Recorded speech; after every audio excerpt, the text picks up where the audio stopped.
शाही भक्तों ने, महात्माओं ने ये बात कही है कि जुड़ना है तो सत्संगत सिर्फ और सिर्फ प्रभु परमात्मा के साथ जुड़ना है, इसका ही सहारा लेना है। और फिर सत्संगत जो ये जीवन में करता है उसको ही सत्संगत पूर्ण मान के सत्संगत, फिर सत्संगत उसमें ये भी नहीं सोचना कि ये तो मेरे मुताबिक नहीं मिला। फिर सत्संगत इसके किए हुए को ही सत्संगत वो पूर्ण समझकर जीवन में सत्संगत आगे बढ़ते जाना। यही सत्संगत एक गुरसिख का सत्संगत गुरसिख की पहचान भी होती है। और गुरसिख के लिए सत्संगत ये उत्तम भी होता है कि वो सत्संगत जब जो कहा जा रहा है, सत्संगत जो वचन आ रहे हैं उन पर अगर वो सत्संगत चल पड़ता है तो सत्संगत फिर उसी को महात्माओं ने कहा कि वही असल विद्वान है, जो सत्संगत इन गोलों पर चल पाए। और सिर्फ सत्संगत अगर हम गोलों को पकड़ कर बैठ जाएं, उस पर चलने का सत्संगत वो उस तरह से प्रयास ना कर पाएं, तो फिर सत्संगत वो जीवन में ऊंचाइयां भी हासिल नहीं हो पाती हैं। सत्संगत वो बात अक्सर सुना करते हैं कि गोला दे नक्शियां च अमला दे रंग भर दे, जीवन गुजारा तेरे भक्ता दे नाल डरदे डरदे। सत्संगत ये बात संत महात्माओं ने इसीलिए कही कि कहीं ना कहीं अगर कोई सत्संगत जीवन में दुख आ रहा है, कष्ट आ रहा है, तो उसके कारण सत्संगत हम स्वयं ही होते हैं। महात्माओं ने सत्संगत बहुत सुंदर समझाया कि जब सत्संगत सदगुरु के चरणों में समर्पित होकर इस ज्ञान को प्राप्त करते हैं तो ये हमारे सारे सत्संगत जो प्रारब्ध होते हैं, जो भी सत्संगत हम अपने साथ जन्मों जन्मों से ढो रहे थे, उसको नष्ट कर देता है। लेकिन सत्संगत फिर भी अगर उसके बाद भी जीवन में दुख आ रहा है तो वो क्यों आ रहा है, किसी महात्मा ने प्रश्न किया तो सत्संगत महात्माओं ने बड़ा सुंदर उदाहरण दिया कि ज्ञान की एक चिंगारी तो सत्संगत वो पूरे ही अंधकार को नष्ट कर सकती है, लेकिन अगर हमारी लकड़ियां ही गीली हैं तो फिर सत्संगत उसमें आग कैसे लगेगी। सत्संगत समझाने का ये मतलब कि हमने समर्पित अपने आप को किया ही नहीं। जो 5 प्रण सत्संगत कहे कि आपने ज्ञान लेने से पहले इन प्रणों को मानना है, इन पर चलना है, अगर आप इनको हामी भरते हैं तभी आपको ये ज्ञान की बख्शिश होगी। और सत्संगत ये महात्मा सदगुरु सत्संगत इतने दयाल कि फिर भी सत्संगत हम ऊपर ऊपर से तो हाँ कह देते हैं कि वाकई हम ये तन मन धन आपको समर्पित कर रहे हैं। जितना भी सत्संगत जो हमारे 5 प्रण है उनका उनमें हामी भी भर लेते हैं, लेकिन फिर सत्संगत वो ज्ञान जब झोली में आ जाता है तो फिर यही समझते हैं सत्संगत कि अब तो ज्ञान मिल गया है।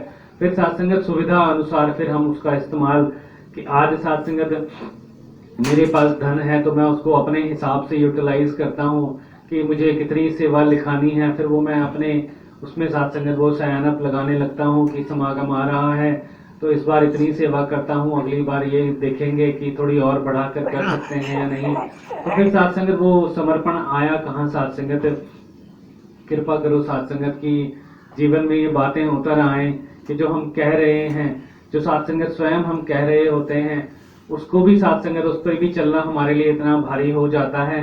तो फिर सत्संगत सदगुरु की बात पर चलना वो तो सत्संगत और भी मुश्किल हमारे लिए हो जाएगा अगर समर्पण नहीं है। क्योंकि सत्संगत जब तक विश्वास नहीं होता तब तक सत्संगत वो उस पर चलना भी सत्संगत बहुत मुश्किल होता है।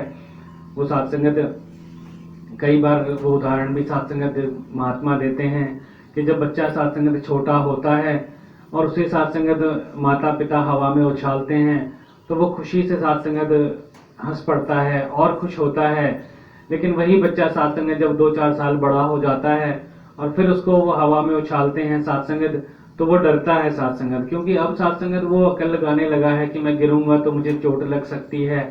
लेकिन जब तक छोटा था सत्संगत तब तक समर्पण था कि माता पिता मुझे उछाल रहे हैं तो ये पकड़ लेंगे, अपनी गोद में मुझे बिठा लेंगे। तो सत्संगत वो जब तक समर्पण रहता है तो वो अवस्था भी खुशी वाली रहती है कि जीवन में भी सत्संगत आनंद मानते हैं। लेकिन जहाँ सत्संगत वो अपना दिमाग सत्संगत लगाने लगते हैं तो फिर सत्संगत फिर उलझन ही उलझन है। सत्संगत वो विवेक शौक जी भी सत्संगत अक्षर ये बात कहते थे कि ये एक ऐसा सत्संगत सब्जेक्ट है कि सत्संगत जहाँ जितनी हम क्लैरिटी लेना चाहते हैं उतना ही हम और फंसते चले जाएंगे कि अच्छा मुझे इसका भी मतलब समझा दो। जितना जितना क्लियर होंगे सत्संगत उतना और फंसने का सत्संगत वो कारण भी बनता है।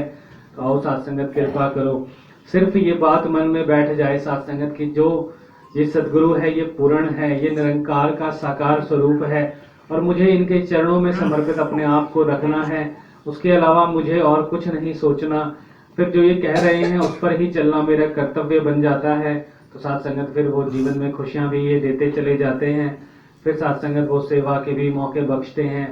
सेवा, सिमरन, सत्संग, ये तीनों ही साथ संगत हमारे जीवन का आधार, एक गुरसिक का आधार होते हैं। और जब साथ संगत नियमित रूप से इनमें हम हाजिरी भी लगाते हैं, जो भी साथ संगत हमारी क्षमता होती है, क्षमता अनुसार, और महात्मा तो साथ संगत यहाँ तक कहते हैं कि क्षमता से अधिक हमें प्रयास करना चाहिए। साथ संगत महात्मा कहते हैं कि जब हम सांसारिक सामान कुछ खरीदना होता है, कोई वस्तु जोड़नी होती है, तो जितनी साथ संगत हमारी जेब में पैसे नहीं होते उससे ज़्यादा हम वो साथ संगत, जैसे कोई घर साथ संगत अगर खरीदना है तो हम लोन भी ले लेते हैं, रिश्तेदारों से भी साथ संगत उधार ले लेते हैं, यहाँ वहाँ साथ संगत जहाँ जहाँ से भी वो माया का साथ संगत अरेंजमेंट हो सकता है वो करने का प्रयास करते हैं।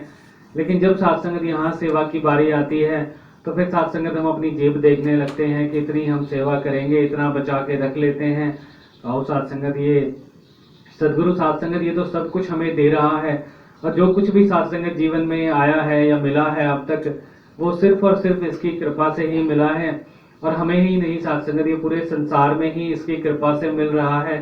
फर्क सिर्फ इतना साथ संगत कि जो निरंकारी भक्त हैं, आप महात्मा हैं, ज्ञानवान हैं, उनको ये एहसास है कि ये दे रहा है। संसार भी साथ संगत ले इसी से रहा है, लेकिन सिर्फ एहसास की कमी कि देने वाला कौन है। वो साथ संगत अपने आप को, अपने कर्मों को, अपनी मेहनत को समझ लेते हैं कि ये मैं कर रहा हूँ तो शायद इसलिए मुझे ये प्राप्ति हो रही है। वरना साथ संगत दे तो ये खुद स्वयं ही रहा है। जो जिसको जानता है, जान को देत, अजान को देत साथ संगत, जो इसको मान रहा है उसको भी दे रहा है। जो साथ संगत जिसको नास्तिक कहते हैं कि भगवान को नहीं मान रहा, उसको भी ये सांसें उसकी चला रहा है, उसके भी हाथ पैर काम कर रहे हैं। तो फिर साथ संगत ये तो सबको ही दे रहा है। लेकिन साथ संगत अगर हम इसके प्रति समर्पित हो जाते हैं तो फिर साथ संगत इसकी और साथ संगत जो खुशियां हैं जो हमारे जीवन में देना चाहता है उसके पात्र बनते हैं। क्योंकि साथ संगत ये आया देने ही है संसार में, ये हमें देना ही चाह रहा है। लेकिन साथ संगत वो हमारी झोलियां साथ संगत छोटी हैं कि हम साथ संगत अपने दामन को समेट लेते हैं, छोटा कर देते हैं। तो फिर खुशियां भी साथ संगत उस प्रकार से जीवन में नहीं आ पाती। तो सिर्फ और सिर्फ साथ संगत वही भाव जो महात्मा समझाते हैं कि हम समर्पित हो पाए, हमारा जीवन वो समर्पण वाला बन पाए, कि हम समर्पित इनके चरणों में रह पाए, तब जाकर साथ संगत वो जीवन में जो ऊंचाइयां भक्तों के जीवन में आती हैं वो आ पाती हैं। अन्यथा साथ संगत फिर ये सिर्फ आना जाना ही इस प्रकार की क्रिया ही बन जाती है कि आ भी रहे हैं सत्संग में, जो थोड़ी बहुत सेवा महात्मा कह देते हैं वो कर भी लेते हैं, फिर भी साथ संगत वो आनंद का, वो सुकून साथ संगत जिसका जिक्र हो रहा है कि समागम का थीम भी ये रखा गया, सुकून अंतर मन का।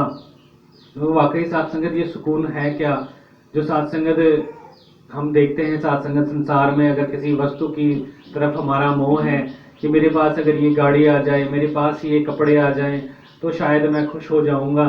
और शायद वो साथ संगत खुशी आती भी है जीवन में, लेकिन वो एक मोमेंट्री होती है कि वो पल दो पल या कुछ समय तक साथ संगत उसका हम वो ख्याल भी करते हैं।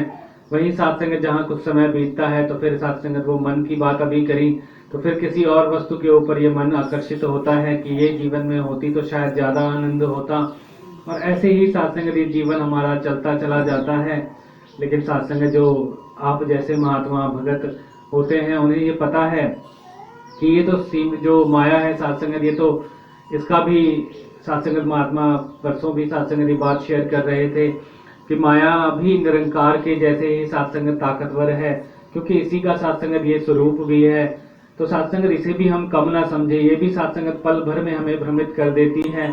लेकिन साथ संगत फिर वही बात कही कि हमें अपने मन को इस माया से हटाकर सदगुरु के चरणों में अगर लगा लेते हैं तो साथ संगत फिर जीवन के सुख भी साथ संगत सुख लगते हैं, फिर साथ संगत हम जीवन का आनंद उठा पाते हैं।